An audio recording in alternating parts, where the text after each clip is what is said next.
20 ఏళ్ల చదువు, లక్షల ఫీజులు, చివరికి నీ చేతిలో మిలిగింది ఆ పనికిరాని కాగితమేనా? ఎడ్యుకేషన్. మన ఇండియాలో మన ఎడ్యుకేషన్ సిస్టమ్కి ఉన్నంత వాల్యూ వేరే దేశంలో ఎక్కడా ఉండదన్నమాట. ఎందుకంటే పేద మధ్య తరగతి వాళ్ళు ప్రతి ఒక్కరు మన పేరెంట్స్ కష్టపడి లక్షల ఫీజులు కట్టి పెద్ద పెద్ద స్కూల్స్లో నా కొడుకు చదవాలి అని చెప్పి ఆశతో చదివిస్తూ ఉంటారు. చిన్నప్పుడు మనకి ఎగ్జామ్స్ అయితే కండక్ట్ చేస్తారు, తెలుసు కదా. చిన్నప్పటి నుంచి మనకి క్వార్టర్లీ అని, సమ్మరీ ఎగ్జామ్స్ అని కొన్ని ఎగ్జామ్స్ అయితే కండక్ట్ చేస్తారు. అవన్నీ దేనికి?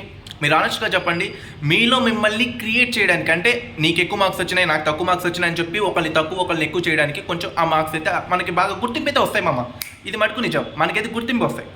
కానీ ఇవి దేనికి పనికిరావు, నిజంగా చెప్తున్నా. మళ్ళీ 10th క్లాస్కి వచ్చింది కానీ సబ్జెక్టులు మారిపోతాయి. ఏమనంటే అవి అవుట్ సైడ్ ఆఫ్ ఎడ్యుకేషన్. అది ఇంకా దీనికి మన స్కూల్స్ సబ్జెక్టులు ఇవన్నీ దానికి దీనికి పనికిలో 10th క్లాస్ ఎగ్జామ్స్ వేరేగా ఉంటాయి. అవి సపరేట్గా మీ సొంతంగా మీరు ఆలోచించి రాయాలంటారు. లాస్ట్కి వచ్చిన తర్వాత మళ్ళీ ఫస్ట్ నుంచి ఎందుకు పెడుతున్నారంట? అండ్ ఏమనంటే మీకు అలవాటు అవ్వడానికి పెడుతున్నాం మేము ఎగ్జామ్స్ అంటారు. గుర్తుపెట్టుకో మామ, 20 ఏళ్ళు నువ్వు కష్టపడి చదివి కేవలం బయటికి వచ్చిన తర్వాత ఒక 15,000 రూపాయల కంపెనీలో నువ్వు జాబ్ చేస్తుంటే ఆ వాల్యూ ఏంటో తెలుసా? దీనంత దరిద్రం వేరేది ఏది ఉండదు మామ. ఇది మటుకు నిజం. చదువు అంటే సర్టిఫికెట్లు కాదు మామ. చదువు అంటే సమస్యలను ఎదుర్కొండే సత్తా. అది నీకు 90% మార్కులు వచ్చి ఒక ఇంటర్వ్యూలో నువ్వు భయపడిపోతే ఆ చదువు దేనికి? అదే నీకు 40% వచ్చినా నీకు ఒక పని మీద పట్టు ఉంటే నువ్వు ఎవరి దగ్గర తలదించుకోవాల్సిన అవసరం ఉండదు. అందుకనే లైఫ్లో ఒక స్కిల్ అయితే నేర్చుకోండి. ఏదో ఒక్క స్కిల్, అది చిన్నదైనా పర్లేదు, కానీ స్కిల్ అయితే నేర్చుకోండి. ఇప్పుడు మనం ఒక వ్యక్తి గురించి అయితే మాట్లాడుకుందాం. ఇతను చాలా ఇంపార్టెంట్. ఆయన ఎవరో కాదు, ఇలాన్ మస్క్. ప్రపంచం కుబేరుడు. ఆయన చేస్తున్న పనికి, ఆయన చదివిన చదువులకి అసలు సంబంధమే ఉండదు. మన ఇలాన్ మస్క్ ఒక మెకానిక్ లా పనిచేశాడు, ఒక ఇంజనీర్ లా ఆలోచించాడు.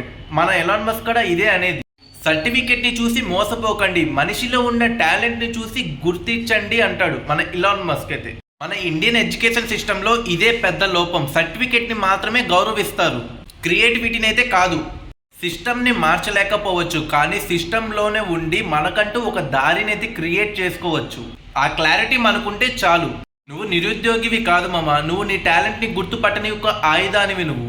ఇంకెన్ని రోజులు మామ మనం వాళ్ళు చెప్పింది విని, వీళ్ళు చెప్పింది విని, నువ్వే జాబ్ చేయాలి, నువ్వు జాబ్ చేయకపోతే పనికిరావు అనేది మొత్తం తీసేయి నీ మైండ్లో నుంచి.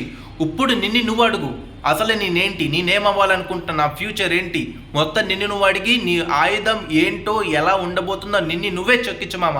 అప్పుడు మనం చూద్దాం. నేను కేవలం మేల్స్కే కాదు చెప్పేది, ఫీమేల్స్ కూడా గుర్తు పెట్టుకోండి. మన ఫ్యూచర్ మన మీదే ఆధారపడి ఉంటుంది, ఎడ్యుకేషన్ మీద కాదు.